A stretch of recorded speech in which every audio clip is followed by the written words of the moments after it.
Para jemaah sekalian yang semoga sama-sama dimuliakan oleh Allah Subhanahu wa taala. Alhamdulillah, tidak hentinya kita bersyukur kepada Allah Subhanahu wa taala.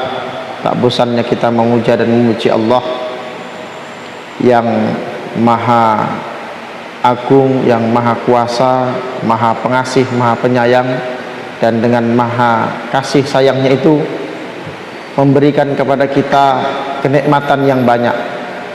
Allah Subhanahu wa taala berikan kenikmatan dunia, fasilitas hidup di dunia, agar kemudian kita bisa mengabdi kepada Allah Subhanahu wa taala.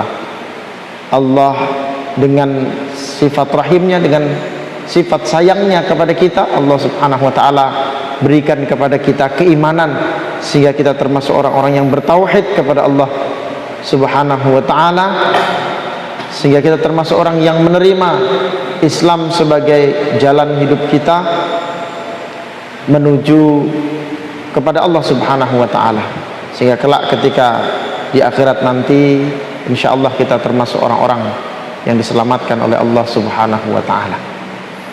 Maka inilah nikmat yang paling agung jemaah yang dirahmati oleh Allah, yang wajib untuk kita syukuri, dan kita terus berharap minta kepada Allah agar Allah terus tambahkan nikmat berupa hidayah ini, nikmat berupa iman ini. Allah tambahkan terus iman kita, Allah tambahkan terus hidayah kepada kita, sehingga semakin hari semakin taat kita kepada Allah, semakin tunduk kita kepada Allah, semakin takut kita kepada Allah, semakin cinta kita kepada Allah.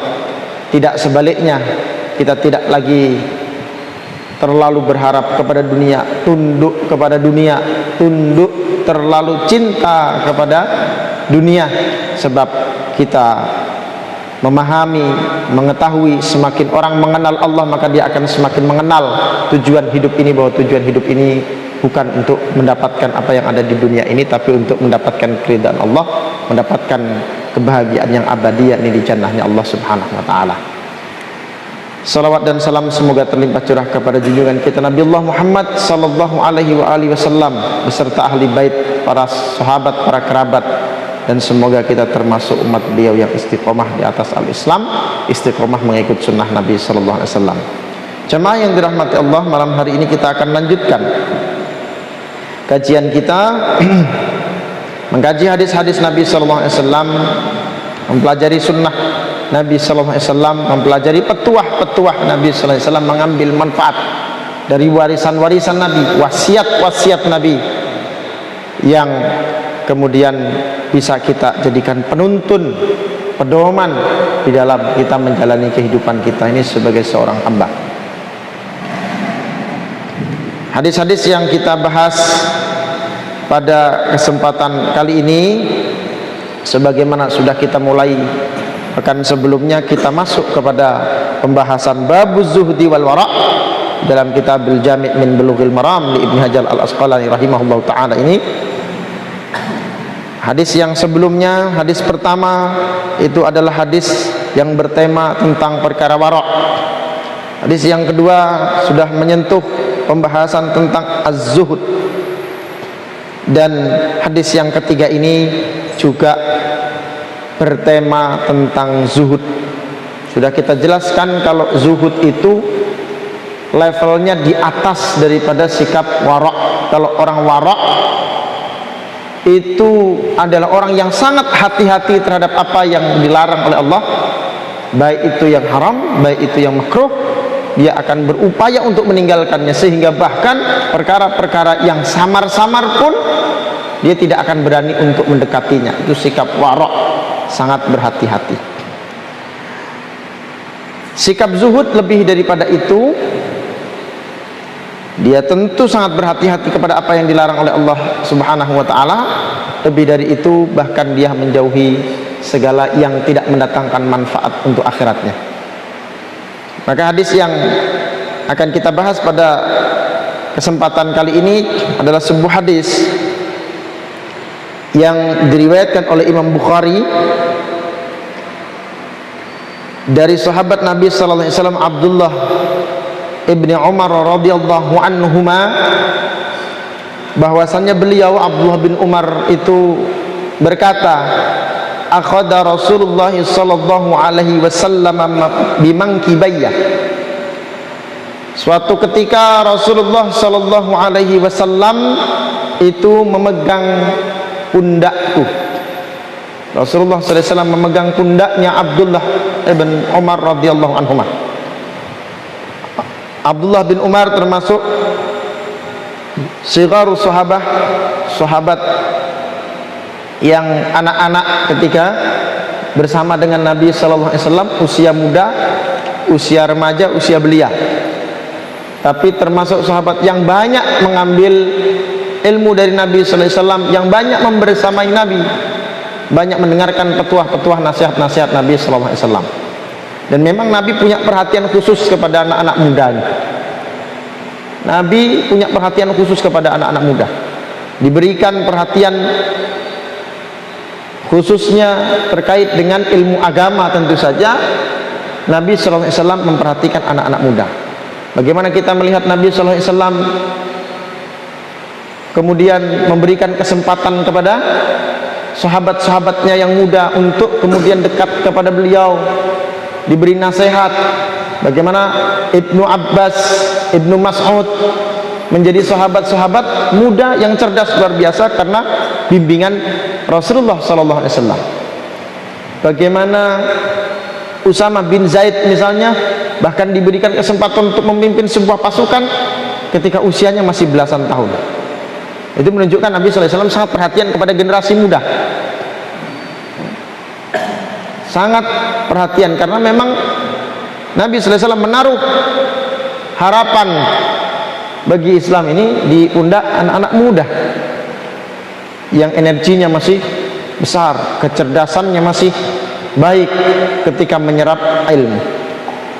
Itu pula yang dilakukan Nabi Sallallahu Alaihi Wasallam kepada Abdullah bin Umar ini. Dan Nabi punya teknik bagaimana kemudian menyampaikan nasihat kepada anak-anak muda ini sehingga nasihat itu sangat berbekas. Bagaimana Nabi Sallallahu Alaihi Wasallam kadang memberikan nasihat ketika sedang dibonceng, sedang membonceng sahabat mudanya di atas kendaraannya, di ontanya, lalu kemudian memberikan nasihat. Demikian juga kepada Abdullah bin Umar di dalam hadis ini, itu sebelum memberikan nasihat dirangkul dulu itu Abdullah bin Umar yang muda ini, dirangkul, dipegang pundaknya oleh Nabi Sallallahu Alaihi Wasallam, menunjukkan kedekatan kepada generasi muda. Ya, akhadha Rasulullah Sallallahu Alaihi Wasallam mangkibayya. Rasulullah Sallallahu Alaihi Wasallam memegang pundakku. Ya, maka kita ini yang punya anak, bisa nih kita contoh yang dicontohkan oleh Rasulullah SAW bagaimana memberikan nasihat kepada anak-anak kita. Jangan orang tua memberikan nasihat, kadang kalau sudah anaknya ini ada kenakalannya, ada kasusnya, dimarahi dulu, baru kemudian diceramahi. Ya, ketika muncul kenakalannya, kalau lagi dimarahi, itu biasanya nasihat orang tuanya itu tidak akan masuk ke dalam hatinya, masuk telinga kanan, keluar telinga kiri. Nah, tapi justru ketika saat-saat yang baik didudukkan, didekatkan, didekati, lalu kemudian diberikan nasihat, itu akan membekas. Sebagaimana yang dilakukan Nabi Sallallahu Alaihi Wasallam. Faqala, kemudian beliau bersabda, kata Abdullah bin Umar radhiyallahu anhuma ini, kun fid dunya ka'annaka gharibun aw 'abiru sabilin. Kata Nabi Sallallahu Alaihi Wasallam, jadilah engkau di dunia ini ka'annaka gharibun, di dunia ini seperti seorang yang asing, seperti seorang perantau, seperti seorang pengembara. Nabi Sallallahu Alaihi Wasallam membuat satu nasihat yang ringkas tapi amat sangat mendalam maknanya, memberikan kesan yang luar biasa kepada Abdullah bin Umar khususnya, dan tentu kepada kita semua yang mendengarkannya. Sehingga nanti kita akan dapati di dalam riwayat ini kemudian Abdullah bin Umar memberikan syarah, memberikan penjelasan tentang apa maksud daripada sabda Nabi Sallallahu Alaihi Wasallam ini. ketika Nabi sallallahu alaihi wasallam membuat perumpamaan tentang dunia ini. Kun fid dunya ka'annaka gharibun aw 'abiru sabilin. Jadilah engkau di dunia ini seperti seorang pengembara perantau, aw 'abiri sabilin, atau seperti orang yang lewat saja di suatu kampung. Untuk perjalanan yang jauh dia lewat saja di suatu kampung itu. Ini yang pertama kita bisa pahami maknanya, bahwa ini adalah pesan kepada kita bagaimana kita memaknai kehidupan kita di dunia ini. Dan ini sangat luar biasa mendalam kalau kita pahami hadis ini. Dan ini menunjukkan salah satu mukjizat Nabi sallallahu alaihi wasallam. Salah satu mukjizat Nabi adalah jawami'ul kalim, yakni ungkapan yang ringkas tetapi memiliki makna yang mendalam. Itu mukjizatnya Nabi sallallahu alaihi wasallam. Kun fid dunya ka'annaka gharibun. Hiduplah di dunia ini seakan-akan engkau adalah seorang perantau.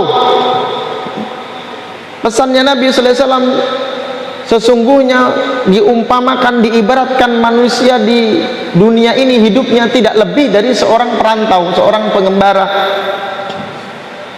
Bagaimana sih kalau orang perantau, seorang pengembara itu? Maka pesan utamanya kalau jadi orang yang merantau dari jauh, merantau ke satu daerah, biasanya ngapain dia merantau di sana? Untuk mencari sesuatu, entah dia mencari ilmu, entah dia mencari harta, mencari rezeki, mencari nafkah untuk keluarganya. Dia merantau, pesan pertamanya adalah jangan lupa pulang. Kalau orang merantau itu, orang merantau lupa pulang tuh Bang Toyib, Pak. 3 kali lebaran, 3 kali puasa, nggak pulang-pulang, lupa sama anak istri. Ini perantau yang nggak baik. Perantau itu pasti yang dipikirkannya adalah kapan dia akan segera pulang. Nah, kita hidup di dunia ini yang kita pikirkan harusnya adalah bahwa kita akan pulang. Kita tidak boleh lupa pulang. Dan pulang kita ke kampung halaman. Di mana kampung halaman kita? Kampung halaman kita adalah kampung akhirat. Di sanalah kampung halaman kita. Ya. Jadi dunia ini bukan tempat kita berhijrah, kita pindah ke dunia ini. Kan orang yang datang di Kalimantan nih ya, di Samarinda nih contohnya. Ini macam-macam. Tidak semua orang yang asli menetap dari sini nenek moyangnya. Ada juga yang perantau, yang memang benar-benar merantau. Dari Jawa, dari Sulawesi, mungkin dari Sumatera, barangkali ada dari Papua mungkin. Merantau di sini. Kebanyakan kalau dari Pulau Jawa merantau ke sini hanya bekerja. Ya. Nah, kadang-kala kita dapati ada orang di sini kelihatannya biasa-biasa saja, kendaraannya sederhana, bahkan mungkin sampai pakai sepeda ontel atau pakai motor butut. Ada yang bilang, oh jangan salah, itu walaupun motornya butut itu di Jawa itu rumahnya mewah, rumahnya megah, anaknya kuliah semua, 4 kuliah kedokteran semua. Di sini hidupnya masya Allah sederhana. Nah, ini perantau yang menyadari jati dirinya sebagai seorang perantau. Dia merantau untuk mencari bekal yang akan dia bawa pulang, akan dia kirimkan nanti untuk dinikmati di kampung halaman. Lain cerita kalau pindah, kayak saya ini ada di Jawa, ke sini pindah. Kenapa? Nikah sama orang sini, kan begitu. Bikin rumah di sini, hidup di sini, barangkali mati juga di sini mungkin kan. Ya, walaupun itu takdir Allah. Terserah Allah mau di mana kita dimatikan. Beda kalau orang hijrah, saya nggak pernah berpikir untuk saya mau bangun di kampung halaman orang tua saya supaya punya tabungan di sana, punya rumah di sana, punya aset di sana. Tidak. Itu orang pindah, orang hijrah. Nah, tapi kalau orang merantau, nah dia tidak akan pernah lupa pulang, karena dia berpikir kapan dia akan pulang, mencari bekal sebaik-baiknya. Perantau yang bijak, kalau dia datang ke sini merantau, tentu seperti itu tadi, sederhana, dia hidup di sini untuk dia kirimkan ke kampung halaman, untuk dia nikmati ke kampung halaman. Nanti lebaran dia pulang menikmati bersama keluarga. Perantau yang bijak tidak akan dia menghabiskan atau menghambur-hamburkan hasil pekerjaannya di tempat perantauannya. Dia bikin rumah yang megah di sini, Anak istrinya di kampung, rumahnya sederhana, dia bikin rumah di sini yang megah. Dia setiap dapat uang dia makan yang enak-enak, harganya mahal. Tapi gaji yang dia dapatkan 1 bulan tuh habis, tak sempat dia ngirimkan ke kampung halamannya. Atau kalaupun dia kirim ke kampung halamannya, asal cukup untuk hidup anak istrinya. Tapi nggak sempat dia siapkan tabungan untuk nanti membangun rumah atau mempersiapkan bangun usaha di kampung halamannya. Tentu kalau ada perantau yang seperti itu di sini, misalnya dia tinggalkan anak istrinya, terus dia punya rumah di sini, punya mobil di sini, hidupnya enak, makannya harga mahal, tidak ada yang melarang. Bukan pelanggaran hukum kan? Selama itu uang punya dia, nggak ada yang melanggar, nggak ada yang dilarang. Akan tetapi tentu kita katakan orang ini tidak bijak. Begitu dia mau pulang ke kampung halamannya pas lebaran, ya, tiket pun secukupnya sampai di kampung halaman. Mana Pak hasil kerjanya? Ya sudah habis, saya makan di sana habis, nggak ada lagi tabungan. Ya, mau balik lagi ke perantauan, oh, nanti saya kerja lagi ke perantauan, ternyata nggak bisa. Kenapa? PPKM. Begitu pula nanti kita di akhirat, jangan sampai kita nggak punya bekal. Begitu sampai di akhirat kita nggak punya bekal, mau balik lagi sudah nggak bisa lagi, bukan PPKM lagi, udah tutup dah, udah mati kita, gitu. Nah seperti itu di dunia ini, kalau kita ibaratkan seperti seorang perantau, ada banyak hal-hal yang sebenarnya boleh kita nikmati, boleh kita ambil.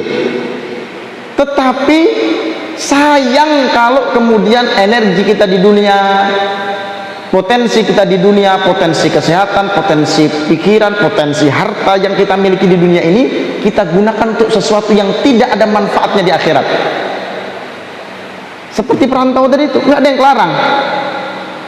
Ya, oleh karenanya seorang hamba yang bijak, seorang mukmin yang bijak, dia akan menggunakan apa yang ia miliki hanya di jalan yang bermanfaat untuk akhiratnya, yang mendatangkan pahala.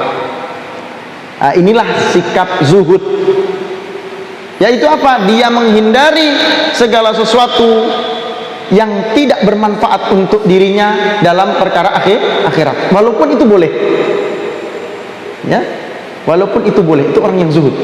Bahkan walaupun dia mampu, seperti tadi dia punya uang, ya, banyak hal-hal di dunia ini yang sebenarnya boleh, yang sebenarnya mubah saja kita lakukan, tetapi amat sangat sayang kalau kita lakukan karena itu tidak mendatangkan pahala.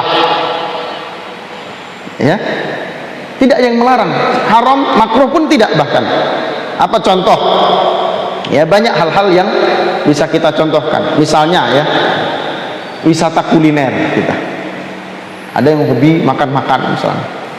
Kita makan, oh punya uang Bapak, punya uang sendiri, hasil kerja hasil sendiri. Makan di restoran, sekali makan 500.000, atau mungkin sekali gigit 500.000 Bapak.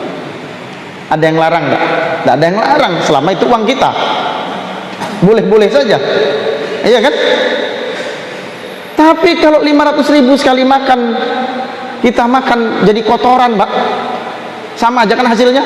Mau yang harga 20.000, harga 10.000, harga 500.000, harga 1.000.000, kalau sudah masuk ke sini Pak, diproses, hasilnya sama. Ya, hasilnya sama. Kalau dengan 20.000 kita kemudian bisa makan dengan kenyang juga, nutrisinya sama, vitaminnya mungkin sama, bisa tegak kita, kemudian bisa beribadah. Lalu sisanya yang 480.000 itu kita gunakan di jalan Allah, kita sedekahkan kepada anak yatim, kita sedekahkan kepada kaum duafa, kita infakkan di jalan Allah. Maka seorang yang bijak tidak akan dia makan seharga 500.000. Sekali lagi, bukan dilarang. Kalau ditanya apa hukumnya, haram tidak, makruh pun tidak, kan gitu. Kalau itu uang dia sendiri, orang dia tabungannya 2 triliun, kan gitu ya, misalnya begitu, tidak yang larang, tidak mengganggu orang, dia beli sendiri, makanannya halal. Ya, ayam makanannya cuma dimasak oleh chef dari luar negeri, misalnya restoran mahal, kan gitu. Atau bahkan sekalipun misalnya kita berhitung makan satu porsi 100.000 sekalipun, dia pikir kalau saya makan dengan 20.000 cukup sebenarnya saya, yang 80.000 saya, nah, dia hindari gitu ya. Nah, ini orang yang zuhud. Bukan dia tidak mampu, dia mampu, tetapi dia memilih untuk meninggalkan sesuatu yang tidak bermanfaat untuk akhiratnya. Apalagi contohnya hal yang sebenarnya boleh, tetapi tidak akan dilakukan oleh orang-orang yang zahid, orang yang bersikap zuhud. Itu nonton acara TV misalnya sepak bola. Nah, bapak-bapak mungkin ada yang suka nonton sepak bola, nonton balapan mobil ya di olahraga misalnya di TV. Ada yang hobi seperti itu. Selama tidak ada perkara yang haram di dalamnya, orang yang nutup aurat, gak pakai judi, ya kan? Ya, nonton sepak bola, nggak ada yang larang. Mubah, haram tidak, makruh pun tidak. Tapi waktunya, kalau itu dia gunakan waktunya itu, sepak bola itu kan 45 menit ya Pak ya, satu kali putaran kan gitu, berarti 90 menit, 1 jam setengah. Kalau dia pakai baca Quran dapat 3 juz tuh Pak, ya kan? Dia pakai untuk nonton bola. Sekali lagi tidak ada yang larang, bukan haram, makruh pun tidak. Tetapi sayang, seorang perantau yang baik tidak akan melakukan itu kan gitu. Kalau dia sadar betul bahwa dia adalah seorang perantau, ya, maka dia akan berusaha untuk melakukan sesuatu yang bermanfaat untuk kehidupan akhiratnya, ya. Dia akan berpikir untuk mengumpulkan bekal. Bahkan Nabi sallallahu alaihi wasallam menyebut, apa kata Nabi sallallahu alaihi wasallam, au abiru sabilin, atau seperti seorang yang transit, seorang yang hanya lewat saja. Ibarat kita mau naik pesawat, kita mau pergi ke Surabaya misalnya, naik pesawat dari Balikpapan, ternyata pesawatnya transit dulu, singgah dulu ke Banjarmasin. Ternyata karena ada yang ditunggu atau ada kerusakan misalnya, maka transit di Banjarmasin ini, di bandara ini selama 3 jam. Lama Pak, 3 jam. Transit 3 jam. Di situ makan boleh nggak kita? Boleh makan. Minum nggak ada yang larang. Belanja ada tempatnya di situ. Di bandara biasanya ada minimarket misalnya. Kalau seandainya uang kita banyak, itu satu minimarket yang di bandara itu kita beli semua, ada yang larang nggak Pak? Ada yang larang, sah-sah aja. Tapi bijakkah kita mentang-mentang kita punya, bahkan nggak beli itu aja, beli yang lain-lain, kita beli online. Wah, di Banjar nih motor murah nih, beli motor dia di situ, ya. Ada nggak yang larang? Nggak ada, duitnya dia sendiri. Haram tidak, makruh pun tidak. Tapi apa yang dia beli tadi belum tentu bisa dia bawa naik ke pesawat. Kalau naik ke pesawat merepotkan, belum tentu ada manfaatnya. Dia tidak akan lakukan itu. Orang dia cuma transit kok, dia cuma mampir saja sejenak, ya. Dia tidak akan menetap di situ, ya. Tidak akan menetap di situ. Yang ada pikirannya, coba kalau kita naik pesawat, jangankan transit di bandara mana, transit ya, kita mau berangkat saja nunggu di ruang tunggu itu kan, rasanya kalau bisa mau ke kamar mandi nggak usah ke kamar mandi, takut ketinggalan pesawat kan gitu. Aduh kebelet nih, waduh pakai kebelet, takutnya pas saya di kamar mandi pesawat terbang, tinggalnya saya, ya kan gitu. Apalagi transit biasanya sebentar, ya.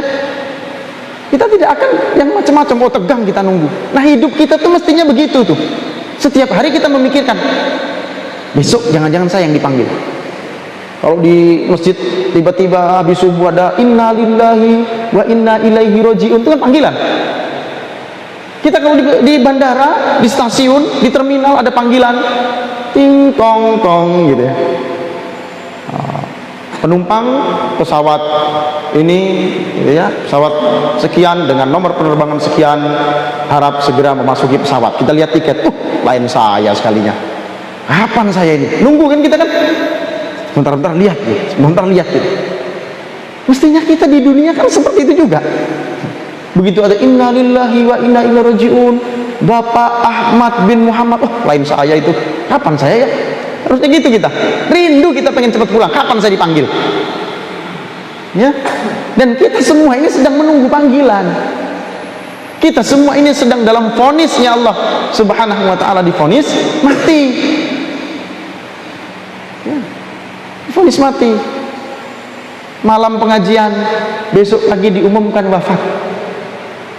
Kita sudah dapati saudara kita ada yang seperti itu. Kita sehingga hari ini tinggal jadi perbincangan. Mudah-mudahan kita juga kalau wafat yang dibincangkan tentang kita itu adalah kebaikan-kebaikan kita. Ya. Bukan begitu wafat bertebaran cerita-cerita yang nggak keburukan sih, bukan keburukan, cuma yang diceritakan, wah baru semalam nonton bola sama aku, habis makan kacang 2 karung gitu kan. Itu aja dikisahkan, wah aku kehilangan kawan mancingku. Ya, mancing halal apa haram? Halal aja asal mancing di kolam sendiri, yang kolam orang. Kolam orang dipelihara, dipancinginya. Ya, nggak ada yang larang, haram tidak, makruh pun tidak. Tapi kalau menghabiskan waktu, kenapa tidak dipakai untuk hal-hal yang lebih baik, lebih bermanfaat untuk akhirat? Membaca Quran. Bapak duduk mancing 1 jam, katanya ngapain pak? Di rumah bosen, ngabisin waktu. Emang di situ tak ngabisin waktu? Lebih sia-sia lagi, nggak dapat. Ya boleh lain kali pergi mancing bawa mushaf pak, Quran ini, tancapkan pancingnya, hafalkan 1 ayat, 1 jam insya Allah pak. Meskipun bapak usia misalnya sudah di atas, Ustaz saya usia udah di atas 50, susah ngapal Ustaz. Ya, habis diulang lupa lagi. Hafal ayat 1, begitu masuk ayat 2 hafal, ayat 1 hilang lagi. Tapi 1 kalau tidak hafal-hafal kan itu jadi pahala. Jadi pahala kita membaca 1 huruf dihargai oleh Allah Subhanahu wa taala 10 pahala 1 huruf. Kalau 1 ayat dalam waktu 1 jam, hafal 1 ayat, pahalanya banyak. Kalau dapat ikan, rezeki, dapat bonus. Kan gitu. Nah, bagaimana caranya supaya hal yang seperti itu tidak sia-sia? Mancing masih bisa bapak sambil baca Quran. Tapi kalau nonton bola sambil ngapal ayat kayaknya nggak bisa pak ya. Nonton bola sambil ngafal surah An-Naba nggak bisa tuh kayaknya. Ya agak susah. Kalau mancing masih bisa. Kalau bisa mancing sambil begitu. Atau supaya tidak terlalu sia-sia sambil mancing putar murotal. Bagaimana caranya? Pokoknya jangan ada waktu yang sia-sia. Itu bagi orang yang zuhud. Setiap waktunya kemudian dipastikan bermanfaat. Maka di dalam lanjutan daripada hadis itu dilanjutkan bukan dengan perkataan Nabi sallallahu alaihi wasallam, tapi kemudian wa kana Ibnu Umar radhiyallahu anhu yaqul, Abdullah bin Umar berkata, mengomentari atau menjelaskan ibarat yang dibuat oleh Nabi sallallahu alaihi wasallam itu, memberikan nasihat. Apa kata Abdullah bin Umar? Idza amsayta fala tantadhiril sabah wa idza asbahta fala tantadhiril masa wa hud min sihatika li saqamika wa min hayatika li mautika. Apabila kamu berada di sore hari, maka jangan engkau tunggu datangnya pagi hari. Jika engkau berada di pagi hari, jangan tunggu datangnya sore hari. Gunakan saat sehatmu sebelum datang masa sakitmu, gunakan waktu hidupmu sebelum datang kematianmu. Maksudnya apa? Karena kita ini seorang perantau, karena kita ini hanya orang yang transit, mampir sejenak, jangan sia-siakan waktu. Kalau beramal jangan suka ditunda-tunda. Saya mau sedekah, alhamdulillah ada uangnya, kapan? Besok, minggu depan, bulan depan. Padahal kesempatan sekarang ada sudah. Ya, bulan depan insya Allah masih ada bulan depannya. Kitanya yang belum tentu ada bulan depannya. Begitu besok kita sudah di alam lain. Astagfirullahaladzim, tidak sempat saya menginfakkan yang kemarin saya mau infakkan, tidak sempat saya mau sedekahkan yang kemarin mau saya sedekahkan.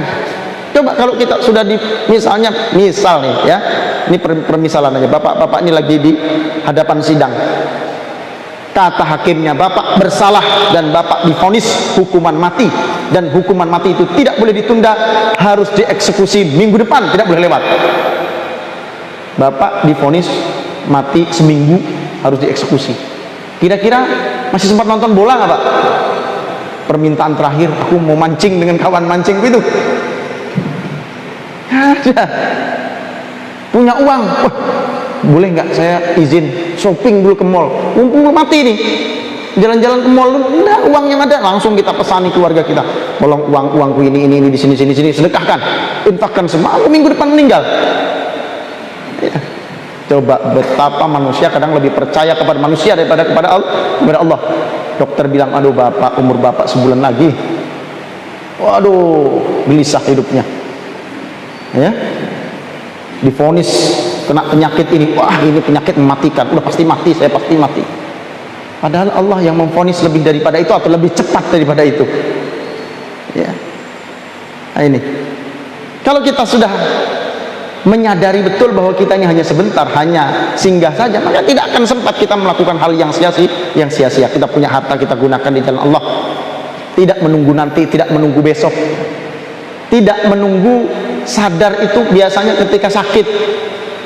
Mau ibadah, wah saya mau berangkat sholat jamaah, nah tapi nantilah, masih ada besok kan, masih ada, ya, subuh besok kan masih ada, zuhur kan masih ada. Begitu dia sakit, waduh, baru dia sadar, waduh, betapa sia-sianya hidup saya nggak sempat sholat jamaah. Nanti kalau saya sehat mau sholat jamaah, baru dia terpikir, ya. Begitu masjid ditutup, baru terpikir, wah, sayangnya masjid ditutup, saya mau datang ke masjid, mau sholat jamaah, datang ke masjid, maaf, masjidnya ditutup karena corona, ya. Terlambat. Tapi kalau terlambatnya di dunia itu masih mending. Tapi kalau terlambatnya nanti kita sudah di alam kubur, tidak bisa lagi kita kembali, tidak bisa lagi kita mengulang lagi. Ya, harta yang ada sudah dibagi-bagikan kepada ahli waris kita, tidak sempat kita pakai untuk sedekah, infak. Ya, kalau anak-anaknya soleh, anak-anaknya baik, kita tinggalkan yang baik-baik, mereka akan bersedekah untuk kita.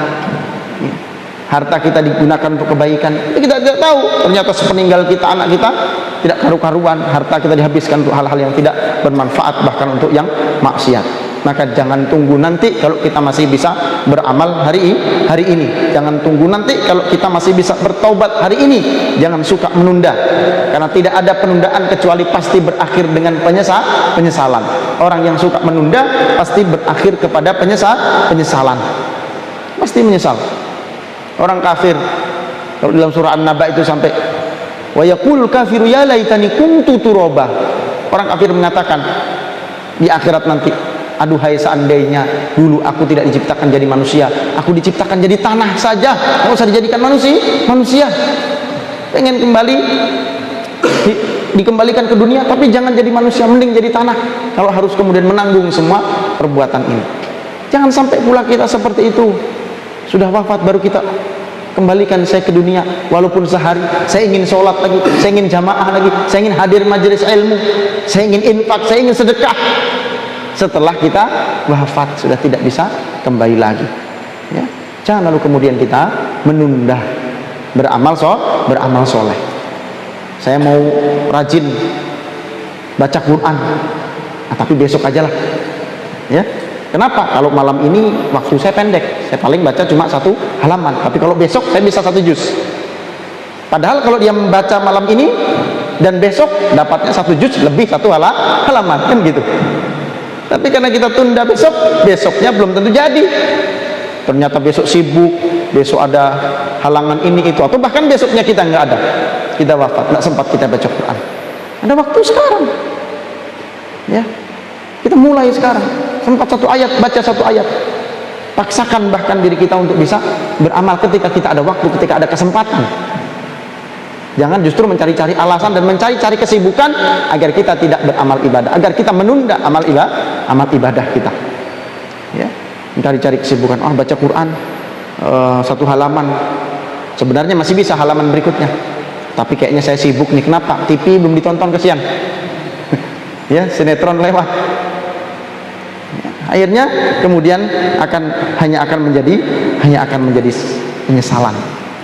Ya, ketika sudah sakit baru kemudian kita ingin hadir ke majelis ilmu. Kenapa saya nggak bisa hadir majelis ilmu? Kenapa saya nggak bisa sholat jamaah bersama? Beda ceritanya kalau orang yang sakit tapi sebenarnya dia sudah punya kebiasaan beramal soleh, biasa dia melakukan amal-amal kebaikan, Biasanya misalnya sholat jamaah, tapi karena sakit dia nggak bisa pergi sholat jamaah. Biasanya sholat jamaah di masjid nggak bisa karena hujan deras misalnya. Maka pada kondisi seperti itu, kalau orang memang sudah terbiasa dengan amal kebajikan itu, maka walaupun dia tidak melakukannya, tetap dicatat dia telah melakukan kebaikan itu.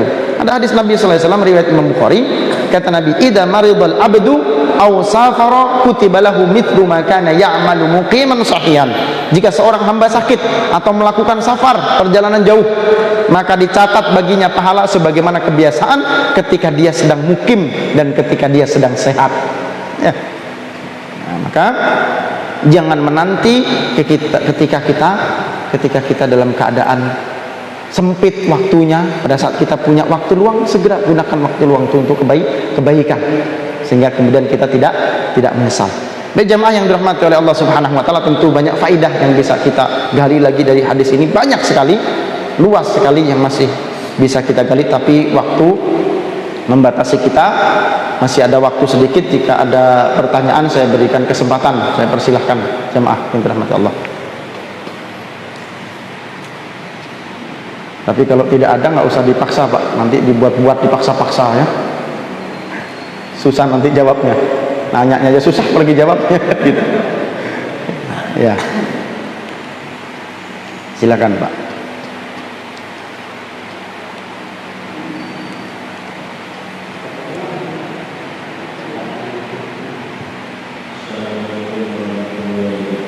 Waalaikumsalam warahmatullahi wabarakatuh.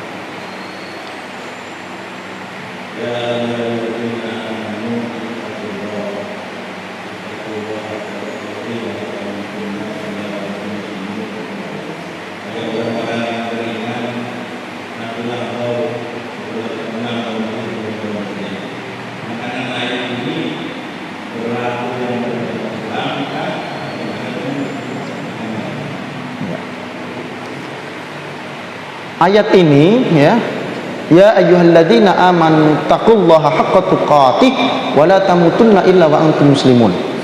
Ini berlaku kepada, ya hakikatnya sebenarnya kepada seluruh umat manusia pesannya, tapi secara khusus khitabnya kepada orang-orang beriman bahkan, karena awalnya diawali dengan ya ayyuhalladzina amanu ittaqullaha haqqa tuqatih, pesan kepada orang beriman agar dia bukan hanya sekedar beriman tapi naik levelnya menjadi orang yang bertakwa. Seperti apa orang yang bertakwa? Tadi diantara punya sikap warok, sikap zuhud, itu sifat khasnya orang bertakwa, sikap warok, sikap zuhud. Wala tamutunna illa wa antum muslimun. Orang sudah beriman, dikasih nikmat iman, jaga sampai mati, itu maksudnya ya, istiqomah, jaga sampai mati dalam keadaan iman, dalam keadaan bertakwa kepada Allah Subhanahu wa taala. Tentu pesannya mengandung pesan umum kepada seluruh manusia. Bagi yang belum beriman, segera masuk Islam, segera beriman supaya nanti bisa mati dalam keadaan muslim. Tapi secara khusus lagi ditekankan oleh Allah Subhanahu wa taala, orang yang sudah diberi nikmat iman oleh Allah Subhanahu wa taala jangan sia-siakan. Ada yang dilahirkan oleh orang tua yang muslim, hidup di lingkungan muslim, tapi nggak ngerti agama. Ini kan kufur nikmat. Dan yang nikmat yang dikufuri ini bukan nikmat uang, bukan nikmat harta, nikmat iman. Bayangkan, dilahirkan orang tua muslim di lingkungan muslim tapi nggak ngerti agama. Salah tadi, lahir sebagai seorang mukmin, mati sebagai seorang kafir, naudzubillah min dzalik.